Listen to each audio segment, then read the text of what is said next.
Hello friends, good morning সবাইকে। এই যে আমি সকালবেলা ঘুম থেকে উঠে আমার মেয়েদের জন্য টিফিন বানাচ্ছি, স্কুল যাবে ওরা। এই যে দেখুন, আলু কালকে কেটে সিদ্ধ করে নিয়েছিলাম ফ্রেঞ্চ ফ্রাই বানাবো বলে। আর এই যে রুটি বানাচ্ছি, এটা দিয়ে ডিম দিয়ে এগ রোল করে দেবো বলে। এগুলো বানাতে থাকি। চিকেন রোল করব বলে এই যে রুটিটা ডিমটা ভেজে নিচ্ছি, আর চিকেনটা যে গরম করে নিয়েছি।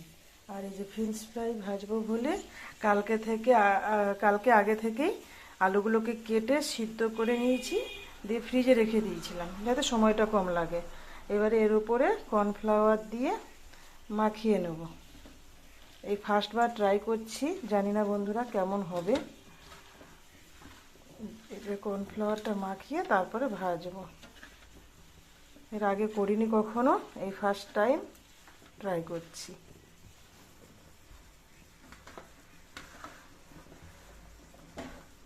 শুধু জল দিয়ে আলুটা সেদ্ধ করে জল ঝরিয়ে টিস্যু পেপার দিয়ে মুছে দিয়ে ফ্রিজে রেখে দিয়েছিলাম।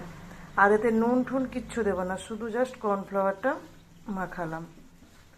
ব্যাস, এবারে একটা একটা করে ছেড়ে দেবো।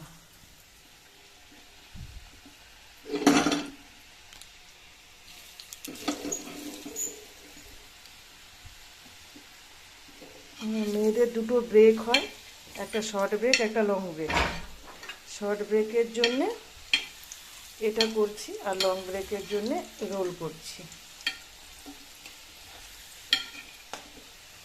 ফ্রেঞ্চ ফ্রাই ভাজা হয়ে গেল, জানি না বন্ধুরা কেমন লাগবে খেতে। এই নতুন বানালাম, তাতে আবার একটু সাদা সাদা লাগছিল বলে একটু লঙ্কা গুঁড়ি দিয়ে এই যে ভাজছি। আপনারা একবার ট্রাই করে দেখবেন বাড়িতে। ভাজা হয়ে গেলে এরপরে একটু নুন আর একটু জিরে গুঁড়ি আর একটু ধনে গুঁড়ি এগুলো মিশিয়ে তারপরে বাচ্চাদের টিফিন বক্সে ভরে দেবো। এটা একদম 5 মিনিটের একটা ব্রেক হয়, তখন একটু খেয়ে নেবে।